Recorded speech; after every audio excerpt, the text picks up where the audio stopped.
Hello નમસ્કાર મિત્રો, દરેકનું હાર્દિક સ્વાગત છે. મિત્રો ધોરણ 10 વિષય છે વિજ્ઞાન, જેની અંદર આપણે સ્વધ્યન પોથીનો પાઠ નંબર 1 રાસાયણિક પ્રક્રિયાઓ અને સમીકરણો સંપૂર્ણ સોલ્યુશન જોવાના છીએ. તે પહેલા ચેનલમાં નવા છો તો મિત્રો ફટાફટ ચેનલને સબસ્ક્રાઇબ કરી તમારા મિત્રોને અવશ્યપણે શેર કરવાનું ભૂલશો નહીં. ચાલો શરૂ કરીએ. જેની અંદર મિત્રો આપણું ફર્સ્ટ ચેપ્ટર છે, જેમાં આપણે નીચેથી અહીં લખવાનું થાય છે. પહેલા બે પેજની અંદર કંઈ નથી લખવાનું, પરંતુ આગળ આપણે પ્રશ્ન 1 થી શરૂઆત કરીએ છીએ. નીચેના બહુવિકલ્પી પ્રશ્નો માટે આપેલા વિકલ્પમાંથી સાચો વિકલ્પ પસંદ કરો. જેમાં પહેલો છે રાસાયણિક સમીકરણમાં ઘન અવસ્થાને દર્શાવવા માટે નીચેના પૈકી કઈ સંજ્ઞા વપરાય છે? તો મિત્રો ઓપ્શન ડી એટલે કે એસ વપરાશે. ત્યારબાદ આગળ છે બીજા નંબરે નીચેનામાંથી કયા રાસાયણિક સમીકરણમાં પ્રક્રિયા તાપમાને પ્રક્રિયકો અને નિપજોની ભૌતિક સ્થિતિમાં ટૂંકાક્ષરો સાચી રીતે દર્શાવ્યા છે? તો આપણો ઓપ્શન સી સાચો બનશે. ત્યારબાદ આગળ વધીએ પ્રશ્ન 3 તરફ. નીચેના સમીકરણો પૈકી સમતોલિત રાસાયણિક સમીકરણ પસંદ કરો. ઓપ્શન સી સાચો બનશે. ત્યારબાદ 4 નીચેના સમીકરણો પૈકી એક સમતોલિત રાસાયણિક સમીકરણ સમતોલિત નથી તે પસંદ કરો. Option B. વધીએ છીએ આગળ. નીચેના વિધાનો સાચા છે કે ખોટા તે જણાવો. પાંચમો છે રાસાયણિક પ્રક્રિયા દરમિયાન ઉત્પન્ન થતા નવા પદાર્થોને પ્રક્રિયકો કહે છે. ખોટું. 6 દળ સંચયના નિયમ મુજબ રાસાયણિક પ્રક્રિયા દરમિયાન દળનું સર્જન થતું નથી કે નાશ થતો નથી. તો સાચું. 7 રાસાયણિક સમીકરણમાં પદાર્થોની પ્રવાહી સ્થિતિ દર્શાવવા માટે જે સંજ્ઞાનો ઉપયોગ થાય છે, તો એ પણ સાચું બનશે. ત્યારબાદ 8 કોઈ પણ રાસાયણિક પ્રક્રિયા શરૂ થતા પહેલા અને પૂર્ણ થયા બાદ તેમાં રહેલા દરેક તત્વોમાં પરમાણુની સંખ્યા સમાન હોય છે. સાચું. ત્યારબાદ મિત્રો પ્રશ્ન 3 છે નીચેના વિધાનને સાચું બનાવવા માટે ખાલી જગ્યા પૂરો. 9 રાસાયણિક સમીકરણમાં પ્રક્રિયા તીરની ડાબી બાજુ પ્રક્રિયકો અને જમણી બાજુ નિપજો દર્શાવવામાં આવે છે. 10 દળ સંચય નિયમના પાલન માટે રાસાયણિક સમીકરણને સમતોલિત કરવું આવશ્યક છે. ત્યારબાદ આગળ છે મિત્રો પ્રશ્ન 4 નીચેના પ્રશ્નના એક શબ્દ અથવા વાક્યમાં જવાબ આપો. 11મો પ્રશ્ન દળ સંચયનો નિયમ લખો. તો કોઈ પણ રાસાયણિક પ્રક્રિયામાં દ્રવ્યનું સર્જન કે વિનાશ થતો નથી, એટલે કે પ્રક્રિયા પહેલા અને પ્રક્રિયા પછી કુલ તાપમાન સમાન રહે છે. અહીં મિત્રો યની જગ્યાએ ઈ થશે, કો ઈ. ઓકે. ક્વેશ્ચન 12 છે રાસાયણિક પ્રક્રિયામાં રાસાયણિક ફેરફાર દરમિયાન ઉત્પન્ન થતા પદાર્થોને શું કહે છે? તો ઓપ્શન એટલે કે આપણો જવાબ બનશે નિપજો. 13 છે મને ઓળખો. રાસાયણિક સમીકરણમાં પદાર્થની જલીય અવસ્થા દર્શાવવા સંકેત તરીકે મારો ઉપયોગ થાય છે. તો 99. ત્યારબાદ પ્રશ્ન 5 છે નીચેના જોડકા સાચી રીતે જોડવાના છે. કોલમ એ અને કોલમ બી. તો મિત્રો જેની અંદર છે પેલું ઘન, તો આપણો ઓપ્શન તેમાં સાચો એ આવશે, એટલે કે અહીં આવશે એસ. ત્યારબાદ પ્રવાહી, તો આપણે અહીં આવશે આઈ. ત્યારબાદ છે વાયુ, તો વાયુની અંદર આવશે જી, અને જલીય તો આવશે એ ક્યુ. મિત્રો આપણે ચેનલ પર તમામ વિષયના સ્વાધ્યાય અને સ્વધ્યાન પોથીના સોલ્યુશન પણ ઉપલબ્ધ છે, તેની તમામ પ્રકારની લિંક આ વિડીયો ડિસ્ક્રિપ્શનમાં મળી જશે. ઉપરાંત નકશા પોથીનું પણ સોલ્યુશન આપેલો છે. પ્રશ્ન 15 છે જેની અંદર પણ આપણે જોડકા જોડવાના છે. કોલમ છે 1 અને 2. કોલમ 1 છે રાસાયણિક સમીકરણમાં ડાબી બાજુ લખાય તો આવશે પ્રક્રિયક, અને રાસાયણિક સમીકરણમાં જમણી બાજુ લખાય તો આવશે નિપજ. મિત્રો વિડીયોને ખાસ લાઈક કરી દેશો. પ્રશ્ન 6 છે નીચે આપેલા પ્રશ્નોના માગ્યા મુજબ ઉત્તર લખો. પ્રશ્ન 16 છે પ્રક્રિયા પૂર્ણ કરો અને સમીકરણ લખો.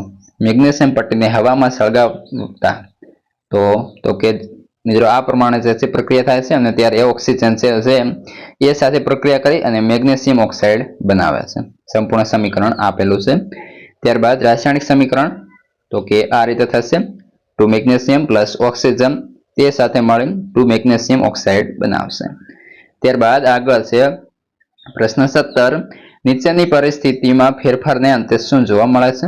પહેલું છે લેડ નાઇટ્રેટ અને પોટેશિયમ આયોડાઇડના દ્રાવણને મિશ્ર કરતા, તો કે જ્યારે લેડ નાઇટ્રેટ અને પોટેશિયમ આયોડાઇડના દ્રાવણને મિક્સ કરતા દ્વિવિસ્થાપન પ્રક્રિયા થાય છે, અને લેડ નાઇટના પીળા અવક્ષેપ અહીં લખેલ છે મિત્રો અવક્ષેપ મળે છે પોટેશિયમ નાઇટ્રેટ દ્રાવણમાં રહે છે.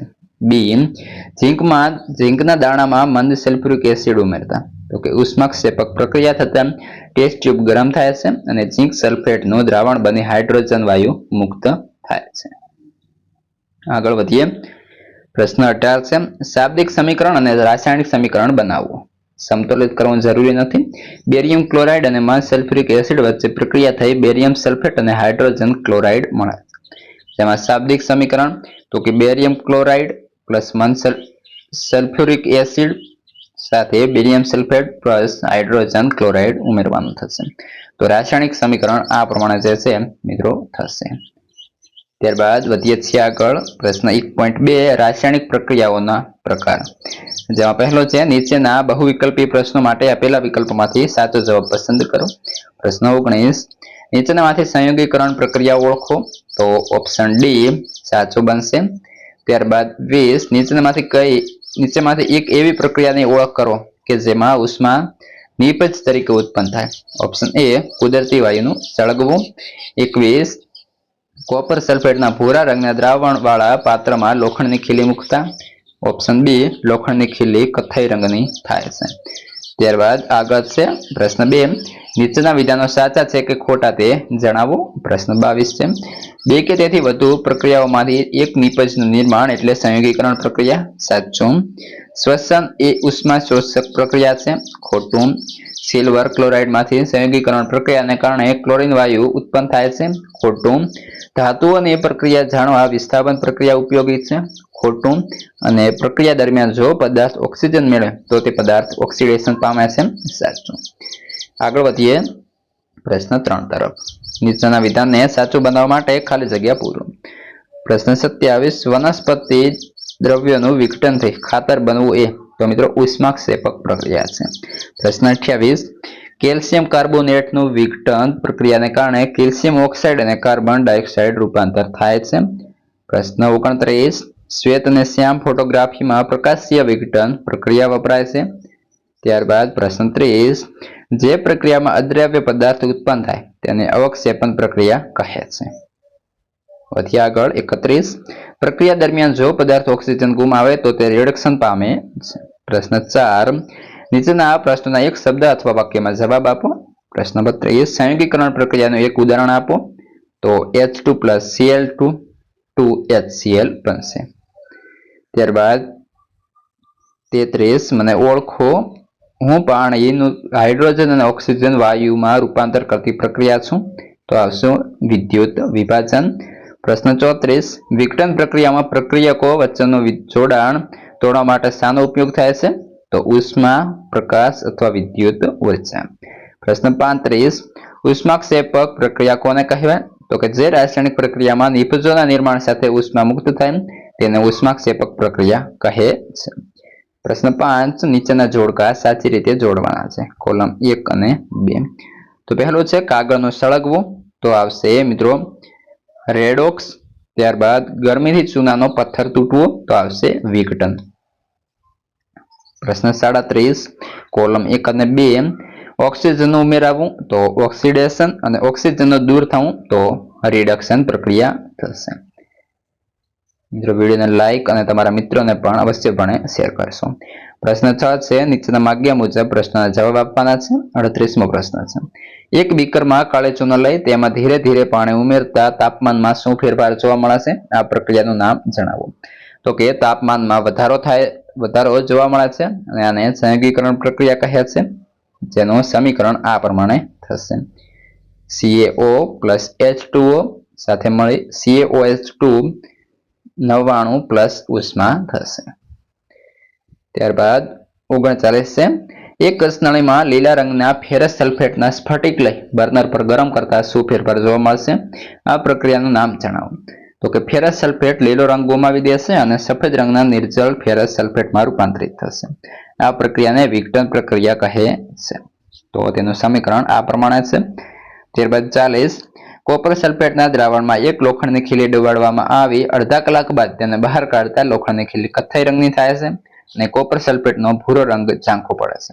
આ પ્રક્રિયા કઈ છે. તો અહીં આપણને આ પ્રમાણે જે છે દર્શાવેલી છે.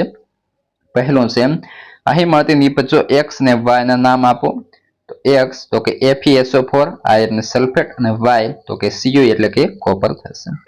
બીજું છે આ પ્રક્રિયાનો પ્રકાર જણાવો. તો કે વિસ્થાપન પ્રક્રિયા છે. પ્રશ્ન 41 છે દ્વિવિસ્થાપન પ્રક્રિયાઓ નીચેના સ્વરૂપની હોય છે. જ્યાં A, B, C અને D જુદા જુદા 4 આયનો છે. તો તેના આધારે જોઈએ. પહેલો પ્રશ્ન પૂછ્યો છે તો કે અહીં મળતી નિપજો x ને y ના નામ. તો કે x છે AgCl, તો કે સિલ્વર ક્લોરાઇડ, અને y NaNO3 એટલે કે સોડિયમ નાઇટ્રેટ. ટુ ક્વેશ્ચન છે. શું આ સમીકરણ સમતોલિત છે? જો ના તો સમતોલિત કરો. તો કે આ સમીકરણ છે એ સમતોલિત છે. પ્રશ્ન 7 છે. નીચે આપેલા પ્રશ્નોના માંગ્યા મુજબ ઉત્તર લખો. જેમાં પહેલું છે એટલે કે 42મો ક્વેશ્ચન છે. નીચે આપેલા પ્રક્રિયાઓમાં ઓક્સિડેશન પામતા અને રિડક્શન પામતા પદાર્થોને ઓળખો. તો કે મિત્રો આ રીતે જે છે ઓક્સિડેશન પામતા પદાર્થો તો કે C અને રિડક્શન પામતા પદાર્થો ZNO. ત્યારબાદ આગળ B છે, જેની અંદર મિત્રો તમારે જે છે કોમેન્ટ કરવાની રહેશે. ત્યારબાદ C, શું ઉપર આપેલા બંને સમીકરણો સમતોલિત છે? ના, પ્રથમ સમતુલિત છે જ્યારે બીજું સમતુલિત નથી. D, જો સમતોલિત ના હોય તો સમતોલિત કરીને લખો. તો MnO2 plus 4HC1 is equal MnCl2 plus 2H2O plus C12. 1.3, શું તમે રોજિંદા જીવનમાં ઓક્સિડેશન પ્રક્રિયાઓની અસરોનું અવલોકન કર્યું છે? તો પહેલો પ્રશ્ન છે, જેમાં 43માં જોઈએ. નીચેનામાંથી કયું ઉદાહરણ ક્ષારનું નથી? ક્ષારણનું નથી તો ઓપ્શન ડી એટલે કે સોના પર કાળા રંગનું સ્તર જમા થવું. ત્યારબાદ 44, ખોરાક પણ અટકાવવા કયો ઉપાય યોગ્ય નથી? ઓપ્શન સી, ખોરાકના પાત્રમાં ઓક્સિજન વાયુ ભરવો. જોઈએ પ્રશ્ન 2, નીચેના વિધાનો સાચા છે કે ખોટા જણાવો. તો કે ખોરાક પણ અટકાવવા ખોરાકના પાત્રમાં એન્ટીઓક્સિડન્ટ પદાર્થો ઉમેરવા જોઈએ. સાચું. ખોરાક પણ અટકાવવા ખોરાકના પાત્રમાં નાઇટ્રોજન વાયુ ઉમેરવા જોઈએ. સાચું. ક્ષારણ એ ઓક્સિડેશન પ્રક્રિયા છે તો સાચું. નીચે આપેલા પ્રશ્નોના માંગ્યા મુજબ ઉત્તર લખો. 48મો છે.